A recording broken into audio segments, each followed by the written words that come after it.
नमस्कार, वंदे मातरम। दोस्तों, स्वागत है आप सबका सैनिक पाठशाला में। आज वसंत पंचमी है। आज शिक्षा की देवी मां सरस्वती की पूजा की जाती है। आप सभी को मां सरस्वती पूजा की ढेर सारी शुभकामनाएं।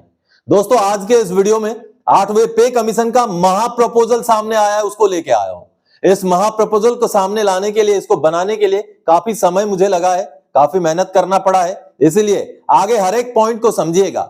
भारत सरकार द्वारा मान्यता प्राप्त जो भी संस्थाएं हैं या भारत सरकार की ही जो ऑर्गेनाइजेशंस हैं, उन द्वारा प्रिपेयर किया गया, उनके द्वारा बनाया गया ये प्रपोजल है। कुल इसमें 27 प्रपोजल्स हैं, जिसमें से 10 को मैंने यहां बोर्ड पे लिख रखा है। आगे पूरे के पूरे 27 के 27 प्रपोजल्स आपको समझाऊंगा। 8वें पे कमीशन में आखिर कितने जस्टिफाइड तरीके से आगे आने वाले समय में हमारी मांगे पूरी हो सकती हैं, या कितने ऐसी संस्थाएं हैं जिन्होंने इस तरीके की मांगों को सामने रखा है।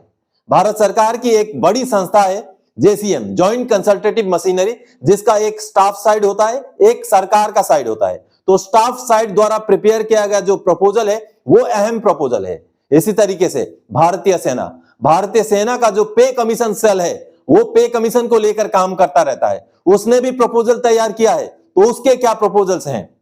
इसके साथ ही साथ और भी कई सारे ऑर्गेनाइजेशंस हैं, जिनमें से FNPO, federation of national postal organisation. तो इन तीनों जो संस्थाएं हैं, जो भारत सरकार की क्रेडिबल संस्थाएं हैं, भारत सरकार द्वारा मान्यता प्राप्त संस्थाएं हैं, या भारत सरकार के ही हिस्सा हैं, तो इनमें से इन तीनों जो संस्थाएं हैं, उनके प्रपोजल्स को कंबाइन करके एक महा प्रपोजल आप सबके सामने लेके आया हूं। दोस्तों, किस किस मुद्दे को लेकर के कौन सी संस्था ने क्या प्रपोजल भेजे हैं, क्योंकि इन्हीं प्रपोजल्स को लेकर के आगे अब जो मीटिंग शुरू हो रहे हैं उनमें डिस्कशन होना है। इन्हीं प्रपोजल्स को लेकर के रिकमेंडेशन सामने आने हैं। इसलिए आपको पता होना जरूरी है कि कौन सी संस्था ने क्या क्या प्रपोजल में अपना कौन सा पक्ष रखा है।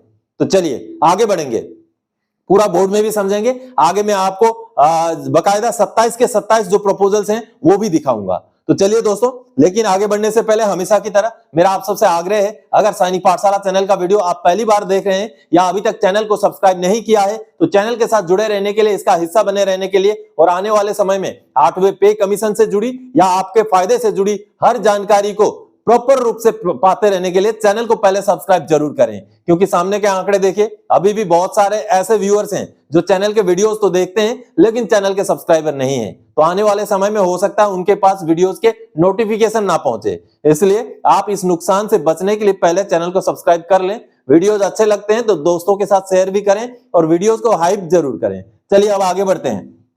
आपके लिए 8वें वेतन आयोग का महा ड्राफ्ट प्रपोजल लेके आया हूं। दोस्तों, कई सारी संस्थाओं ने प्रपोजल्स बनाए हैं। इनमें से 3 ऐसी संस्थाएं जो क्रेडिबल हैं, जो भारत सरकार द्वारा मान्यता प्राप्त हैं या भारत सरकार का ही हिस्सा हैं। उन संस्थाओं द्वारा बनाए गए प्रपोजल्स को आगे आपको समझाऊंगा। तो चलिए फटाफट से पहले पॉइंट्स समझ लेते हैं, जो मूल पॉइंट्स हैं। कुल मैंने 10 यहां पर पॉइंट्स लिए हैं। उसके आगे फिर मैं आपको स्क्रीन में लेके चलूंगा, पूरा दिखाऊंगा 27 कौन से प्रपोजल्स हैं। चलिए, सबसे पहले एमएससीपी में बदलाव, ज्यादा से ज्यादा फायदा हो। जी हां, यह एक प्रपोजल है। 5%, 10%, 15% पेंशन 65, 70 और 75 साल में बढ़ोतरी किया जाए, यह एक प्रपोजल है। कम्यूटेशन की अवधि 15 साल से कम हो, यह एक प्रपोजल है। इन प्रपोजल्स में कौन सी संस्था का, कौन से ऑर्गेनाइजेशन का क्या मांगे वो आगे आपको जानने को मिलेगा। 50% DADR बेसिक पे में मर्ज किया जाए, इसको लेकर किसकी क्या मांग है।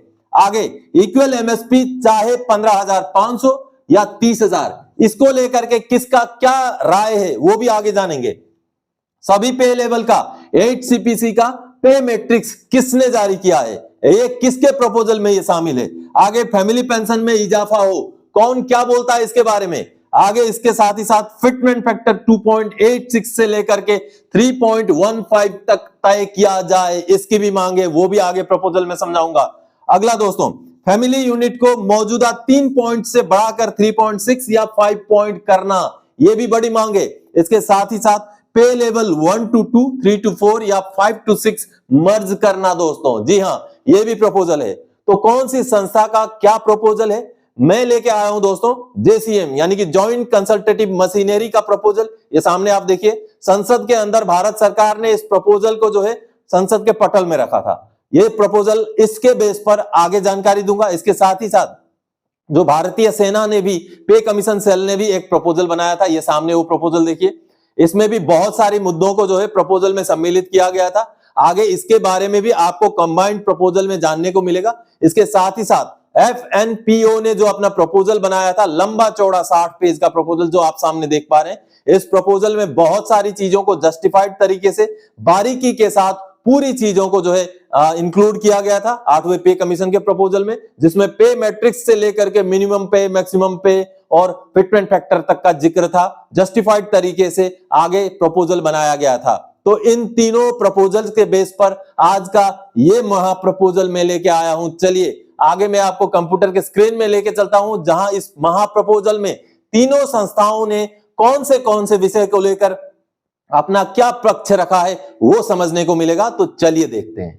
दोस्तों, ये सामने आप जो 8वें पे कमीशन का प्रपोजल देख पा रहे हैं, इसको आप महा प्रपोजल कह सकते हैं, क्योंकि भारत सरकार के ही कुछ संस्था, कुछ ऑर्गेनाइजेशन, या तो भारत सरकार द्वारा ही स्वीकृति प्राप्त कुछ ऑर्गेनाइजेशंस द्वारा बनाए गए ये प्रपोजल हैं, जो सरकार को भेजे गए हैं, जो पे कमीशन की कमिटी को भेजे गए हैं, जिनके ऊपर आगे अब मीटिंग्स होने जा रहे हैं। दोस्तों, अब ये 3 संस्थाएं कौन सी हैं वो आपको पता चल चुका है। अब इन 3 संस्थाओं ने जो प्रपोजल दिए हैं, कितने जस्टिफाइड तरीके से दिए हैं और क्या क्या है ये प्रपोजल, आपके हमारे पेमेंट पेंशन में, अलाउंसेस में ये प्रपोजल कितना असर डालती हैं, वही चीजें आगे समझते हैं। दोस्तों, मैंने इस प्रपोजल को इसीलिए महा प्रपोजल कहा है दोस्तों, क्योंकि 3 बड़ी संस्थाओं ने दिए गए प्रपोजल का निचोड़ है ये। जी हां, आप यहां देख पा रहे हैं। सबसे पहले तो JCM स्टाफ साइड, जिसके सेक्रेटरी शिवगोपाल मिश्रा जी हैं, और इनके द्वारा दिए गए ये प्रपोजल बकायदा भारत सरकार ने संसद के अंदर भी पेश किए थे। यानी कि जब भारत सरकार से पूछा गया था कि भारत सरकार के पास क्या 8वें पे कमीशन के प्रपोजल मिले हैं, तो इन्हीं प्रपोजल्स को, JCM द्वारा दिए गए प्रपोजल्स को ही भारत सरकार ने संसद के पटल के अंदर रखा था। इसलिए इन प्रपोजल्स का महत्व तो बहुत ज्यादा है। दूसरा, आर्मी हेडक्वार्टर का पे कमीशन सेल द्वारा प्रिपेयर किया गया प्रपोजल, यानी कि आर्मी हेडक्वार्टर भारत सरकार की एक बहुत बड़ी संस्था है, जिस द्वारा प्रपोजल तैयार किया गया है और उसको भारत सरकार के पास कहीं ना कहीं भेजा गया है। तो इस प्रपोजल का भी जो महत्व है वो कम नहीं होता है, इसका भी महत्व बहुत बढ़ जाता है। अगला है FNPO, federation of national postal organisation. ये भारत सरकार के पोस्टल विभाग के जो अधिकारी हैं, जो कर्मचारी हैं, उनकी संस्था द्वारा भेजा गया प्रपोजल है।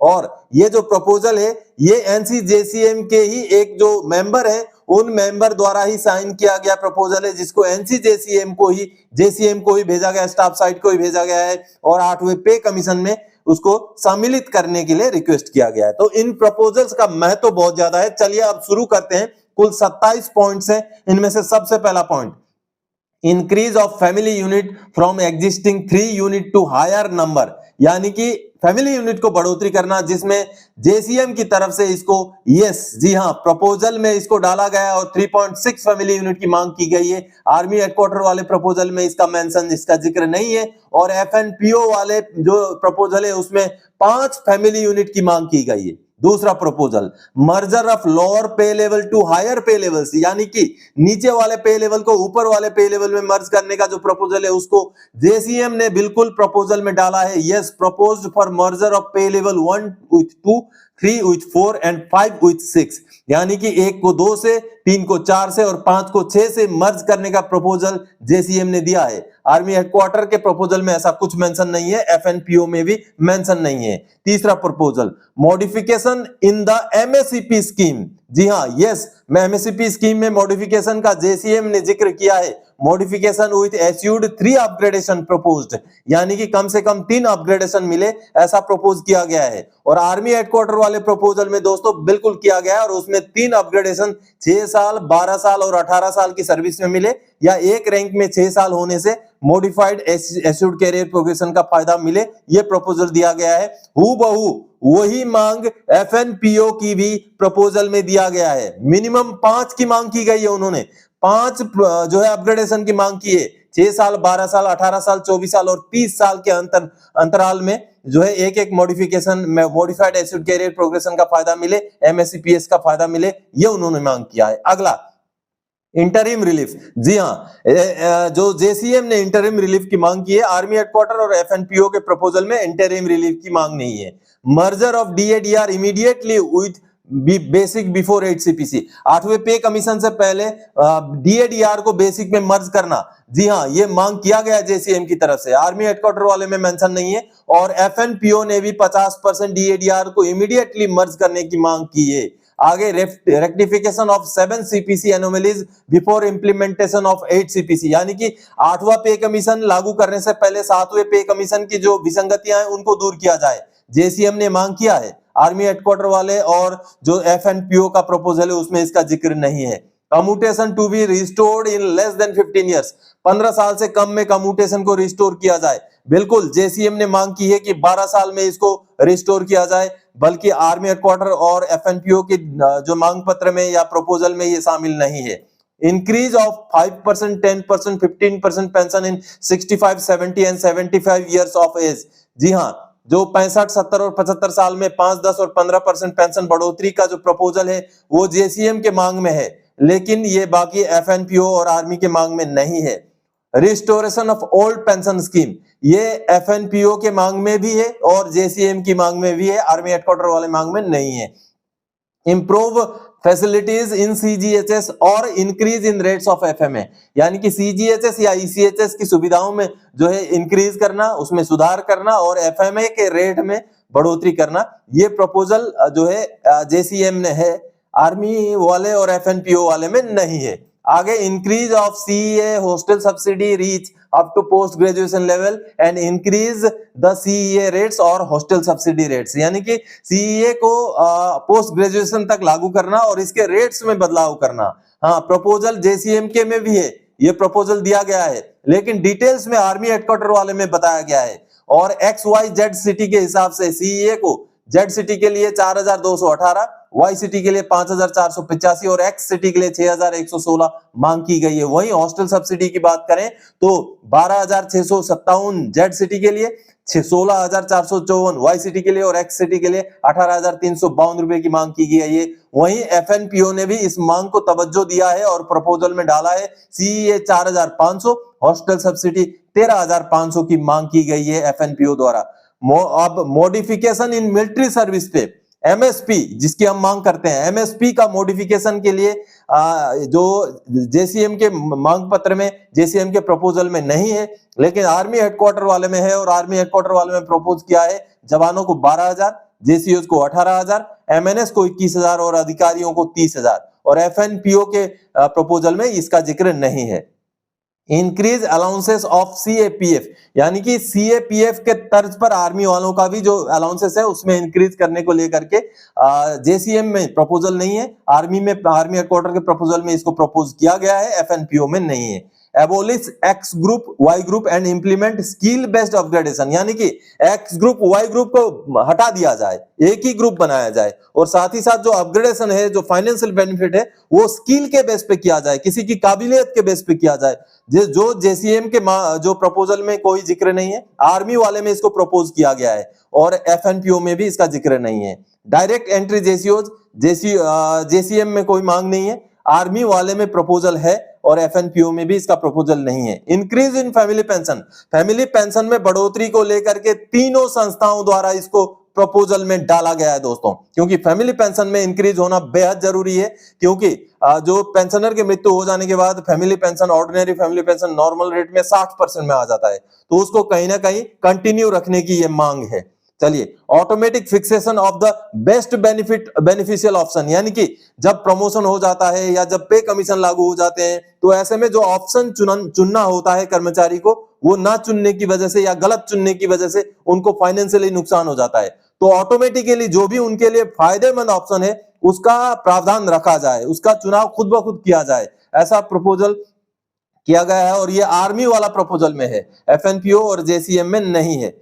Enhance leave encashment limit LTC limit, जी हाँ, LTC limit, leave encashment limit को बढ़ोतरी करने के लिए JCM में मांग नहीं है, JCM में प्रपोजल नहीं है, आर्मी वाले में है, FNPO वाले में भी है। अभी तक आपने 18 प्रपोजल देखे, चलिए अब 19वां फिटमेंट फैक्टर। जी हाँ, फिटमेंट फैक्टर को लेकर के जेसीएम की मांग है 2.86 हो, लेकिन ये ऑफिशियल जो मांग पत्र है उसमें नहीं है। लेकिन जब भी जेसीएम के सेक्रेटरी ने इसके बारे में जब भी बात की है तो 2.86 की उन्होंने मांग की है। आर्मी वाले में इसका कोई जिक्र नहीं है। लेकिन जो एफएनपीओ का मांग पत्र है, एफएनपीओ का जो प्रपोजल है उसमें 3 से लेके 3.25 तक का फिटमेंट फैक्टर का मांग किया गया है। चलिए मिनिमम मैक्सिमम पे मैट्रिक्स की मांग, मिनिमम मैक्सिमम का जिक्र जेसीएम के प्रपोजल में नहीं है, आर्मी वाले में भी नहीं है, लेकिन एफएनपीओ में है।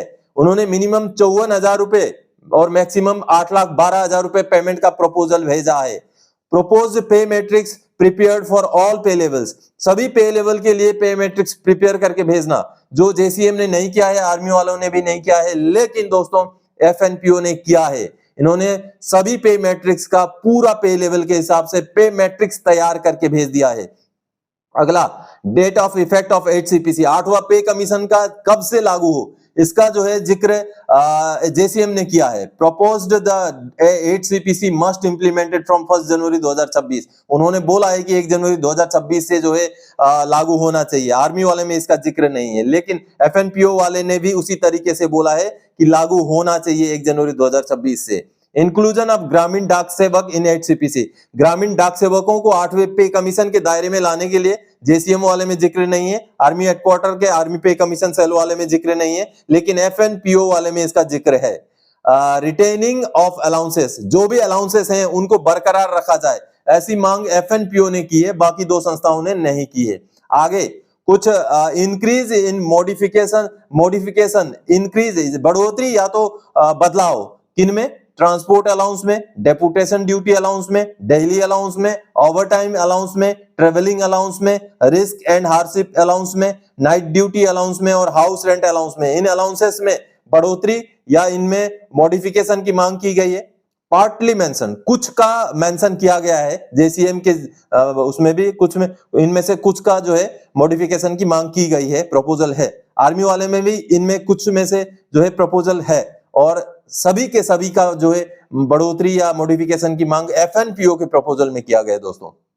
आगे resolve of all leave related issues, leave से जुड़े हुए, छुट्टी से जुड़े हुए सभी जो है इश्यूज को रिजॉल्व किया जाए, ऐसी मांग जेसीएम वाले में नहीं है, आर्मी वाले में पार्टली है। इनमें से कुछ इश्यूज को लेकर है, जैसे एलटीसी को लेकर है या लीव इनकेसमेंट का पीरियड बढ़ाने को लेकर है, और ये चीज है एफएनपीओ में पूरा का पूरा है।